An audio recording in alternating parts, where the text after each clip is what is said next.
Funding for this program is provided in part by the Minnesota Arts and Cultural Heritage Fund and the citizens of Minnesota.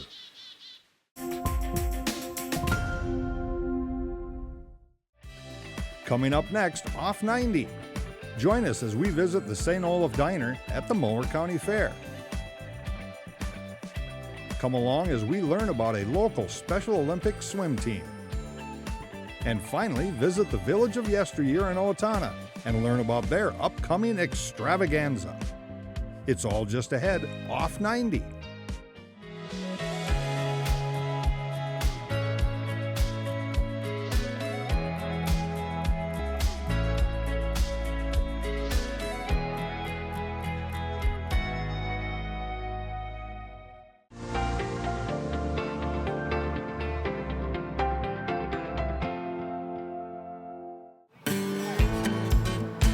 I'm Jim Broughton with the St. Olaf Diner here at the Mower County Fair in Austin. St. Olaf has had a diner presence here at the fair. I'm thinking it's been since the early 50s, late 40s to early 50s. Originally, it was located under the old grandstand building on the other side of the fairgrounds, and then it moved to this location on the west end. We're thinking it was in the mid to late 80s. We rent the building. The building itself is owned by the fair. So we rent the building each year for the week of the fair. We have it actually longer than that to clean and get ready and start supplying and things like that. Preparation starts with ordering probably 6 to 8 weeks ago, getting food orders in. Last week we made 90 pies at church. But they get baked at the church and then brought out on a daily basis. But it's the supplying, getting the paper goods and the things that we need here and putting them away and seeing if we have room for all of it. Our menu has been pretty standard over the years. We do a full cooked order breakfast of eggs and meat and hash browns. We can have pancakes. We do breakfast sandwiches. Orange juice, coffee, things like that, all the sodas and that type of thing. Our other meals are pretty standard, the basic hamburger, cheeseburger, grilled cheese, chicken sandwiches, and then we do sloppy joes. We also have our steam table, which is hot beef for commercial sandwiches, and then we do a meatball dinner too.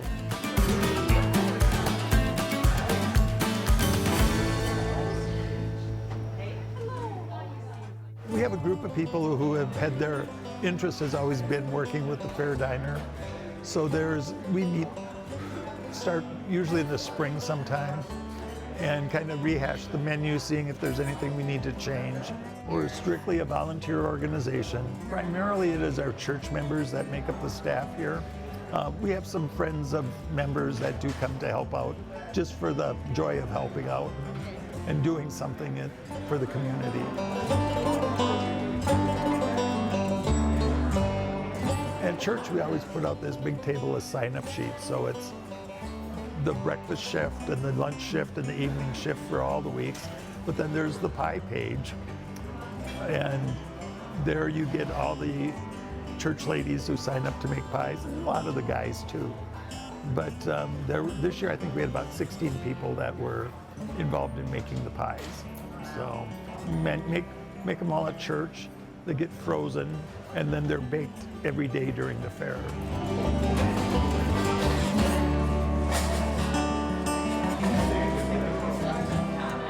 We start at 7 in the morning and we go till 7:30 or so at night. And just 20 minutes ago we had a big rush because it was kind of the end of our breakfast period.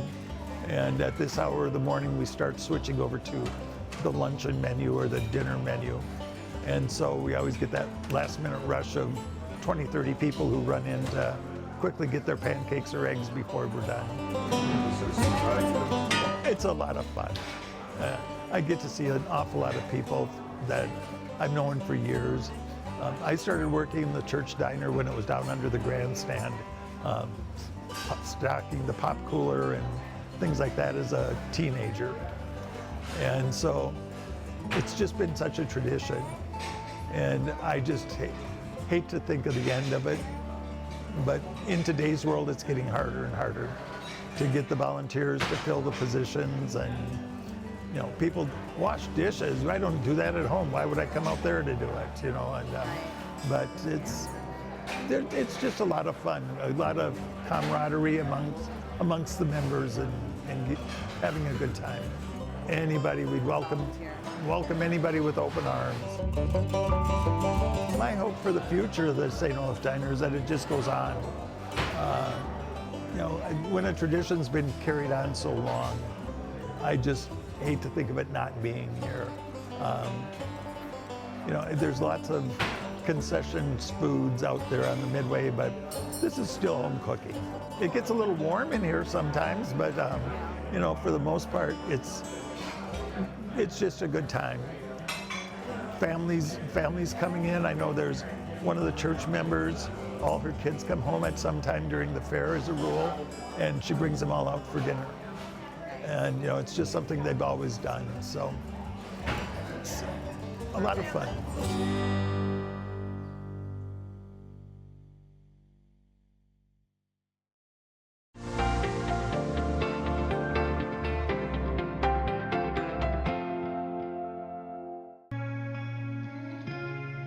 We have been around since 2016, and we were also started at the old YMCA, and then we came here at the new YMCA and brought our team here after COVID, and we were able to start back up with the program. So we have been around for 9 years now.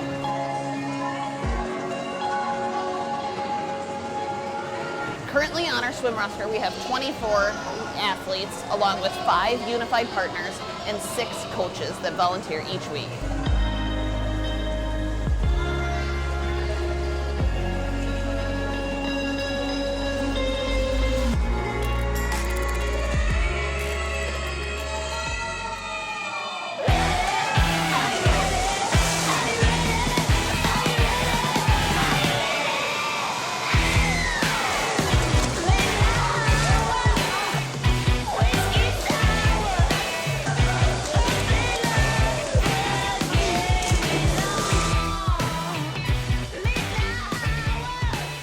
I believe this is a great program because it fully supports inclusion, healthy athletes, and bringing forward a great program within our community to support all of our friends with different abilities.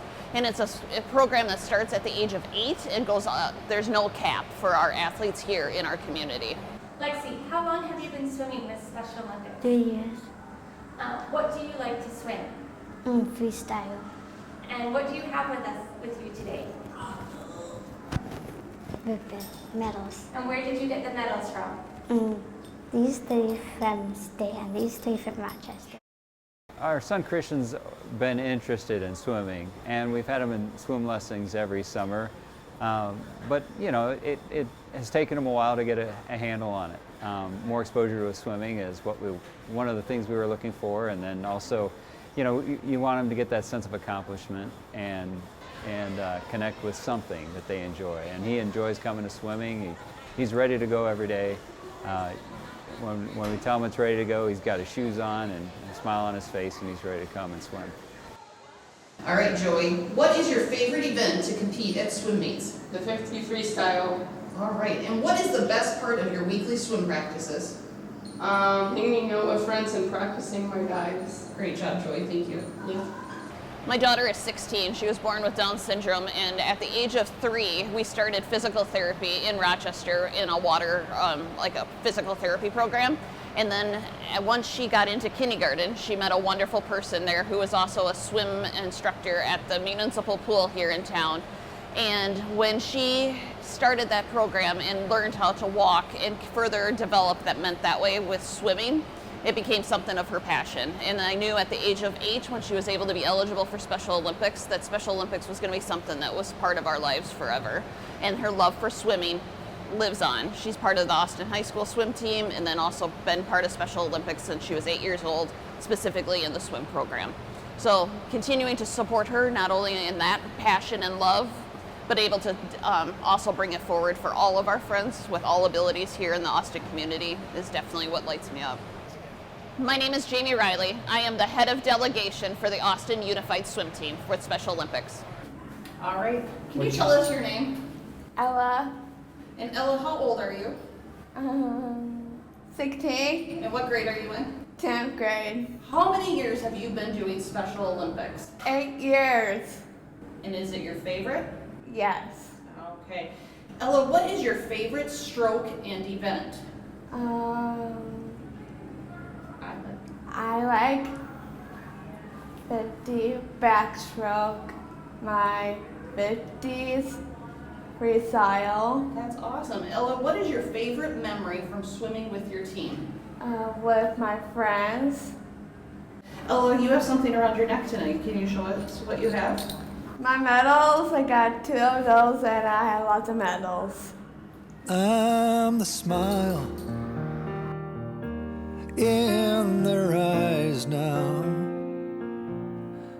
the little hint of fleeting glint you'll see when you watch the grandkids grow. You look at them and you'll see me. I'm the tree that we planted on that day, that casts a cool shade upon your face now. The pictures we hung in the home we made, each time you step to that loving place.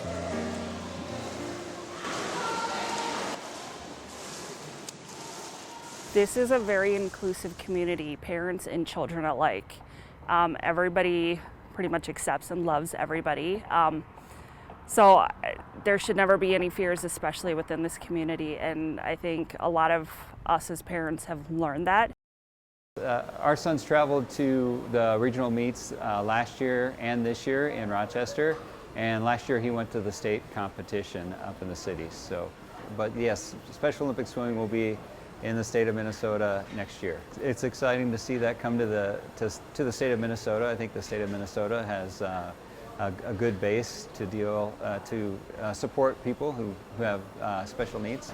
Funding comes from volunteers, and then also Special Olympics of Minnesota also does a raffle every year, and 100% of that raffle comes back to our team. So if we sell $5 raffle tickets, that $5 also comes back to our team. So we continue to support our team through volunteers and contributions from donations that way, and then also the raffle ticket fundraiser. We're always seeking further support as well. So my daughter Amelia and I moved to town a year ago. So this is actually our first year with the program. I didn't even know anything like this existed, so we're excited that we had the opportunity to be able to do it this year. So it has taught her to be more defined with her skill set. So if she is expected to do one sort of swim, then she can't change it up. Like when she swims on her own, she can just kind of change up how she does things. And it's going to be the same when she applies herself into the workforce and future in life. You can't always do what you want to do when you want to do it. So it helps teach her discipline that sometimes you have to do what you don't want to do to be able to do what you want to do. The program for our family it's been really good, first and foremost, because it's given Christian a place to explore and to grow his skills and get that confidence. More than anything else, it's been really wonderful. But it's also been really good for the sense of community it creates for our son and for our family. It has affected her confidence a lot. I would say by the fact that she's able to compete with teammates that are on her level, as opposed to people who might not be on the same level she is. So there's the actual nature of competition for her, where they had a competition in Rochester a couple weeks ago, and she was able to compete with kids from around neighboring cities. And it is an actual competition where otherwise some of our kids might not have this opportunity to compete.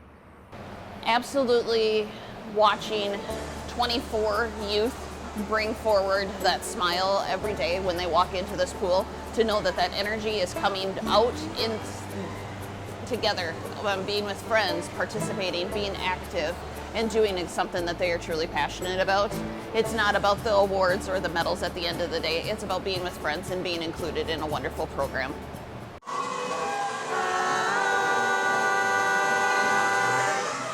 I will wait for you here.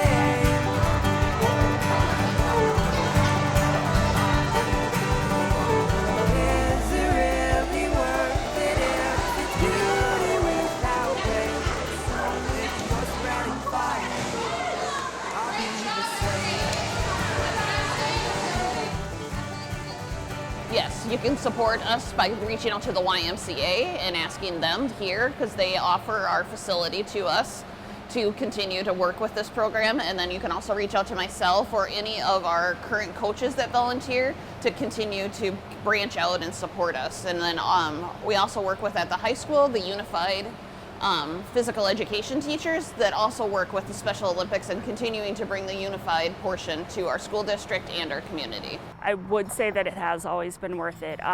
To see your child at the end of the night, to say that they did something that they've struggled to do, or something that has been a little harder for them to accomplish, and for them to see them meet that goal. I mean, it's a celebration for everyone, not just them.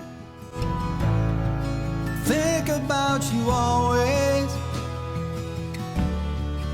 You've been through. I wish there was something that I could do. It's so hard to see you fall. You just smile when you should be sick of it all.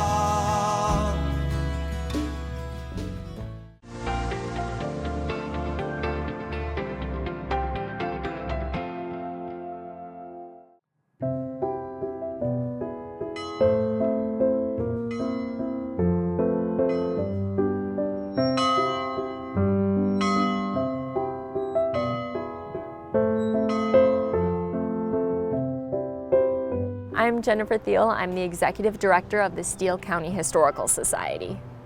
We oversee the Village of Yesteryear, the History Center, and the Orphanage Museum. And I fell in love with this kind of work because my family took me to museums throughout the country. And it's great to interact. It's an opportunity to step back in time, to experience that simpler life. And I love the storytelling. I love being able to continuously share that history with people who come to our historical society.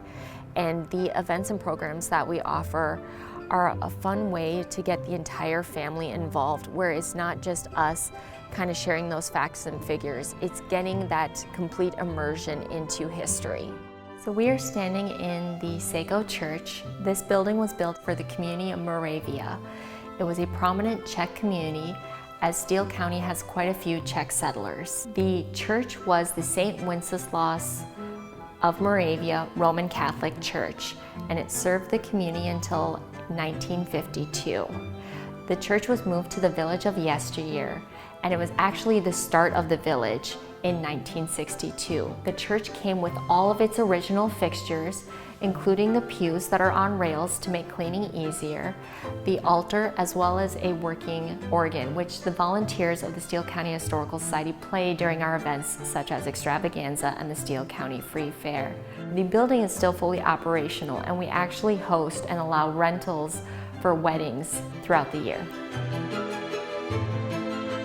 So the Extravaganza started in 1986, and it is a way for the Steele County Historical Society to highlight our Village of Yesteryear.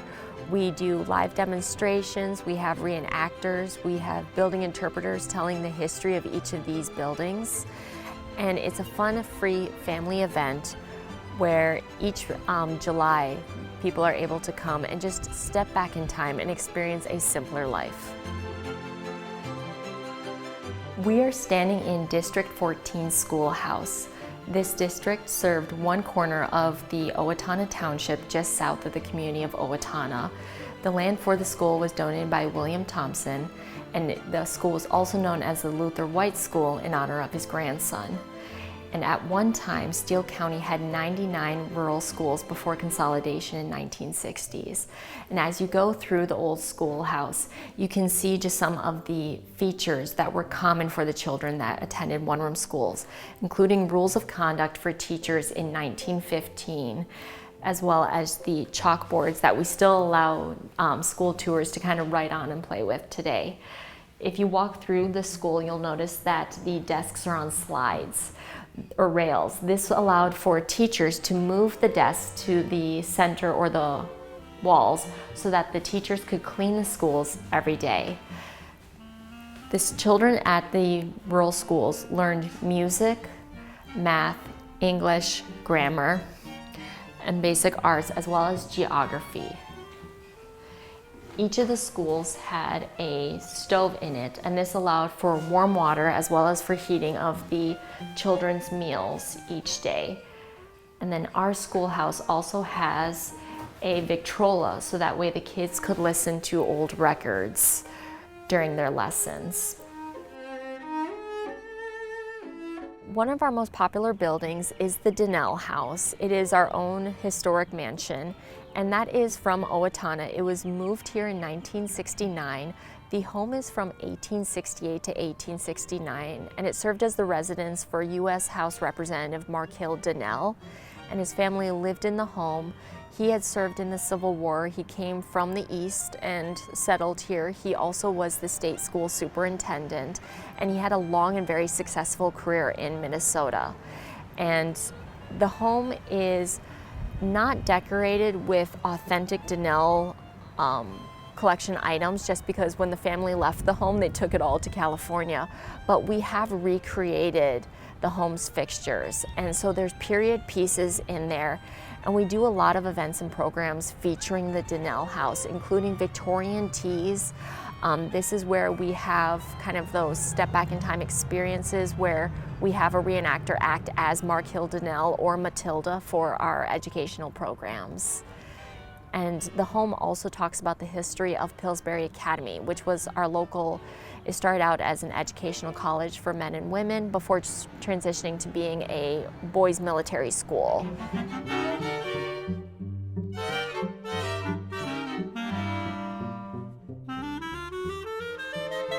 So we are standing in the gentleman's parlor of the Donnell House. This is where Mark Hill Donnell had his office space. Included in the artifacts that are on display here is a cane given to Mark Hill Donnell for his service. The cane is made from wood from Christopher Columbus's home.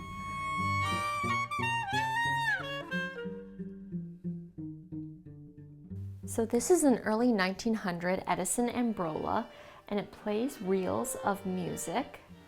And this is one of the still operational musical instruments that we have with the Donnell House.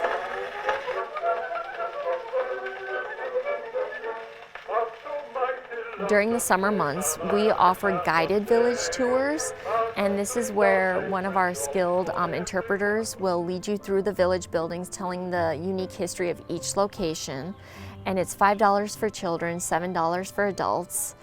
And when we are not fully open with our events or programs, you are free to come and just roam around the grounds and tour it yourself through self-guided tours. So new this year with Extravaganza, we are tying it into our main exhibit at the History Center, which is Vaudeville to the Silver Screen, a look at the entertainment history of Steele County.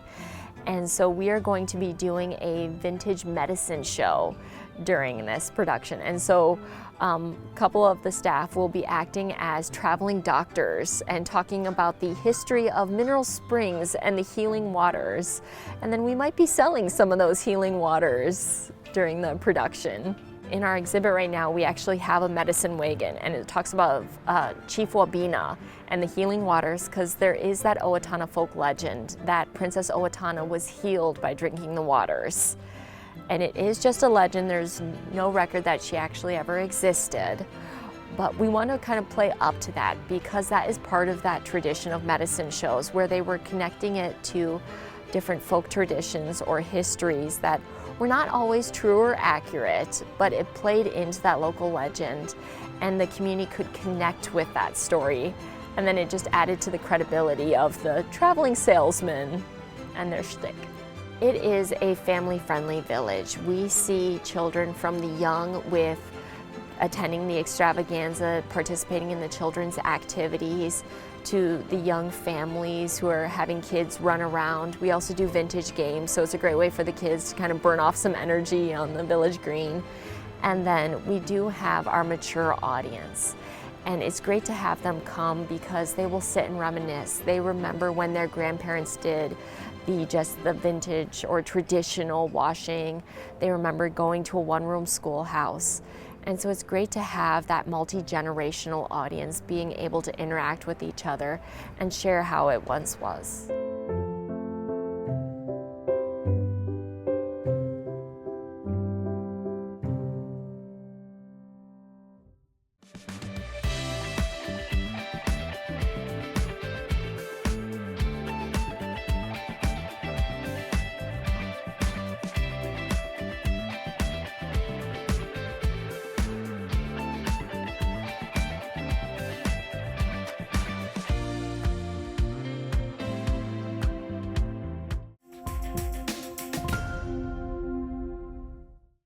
Funding for this program is provided in part by the Minnesota Arts and Cultural Heritage Fund and the citizens of Minnesota.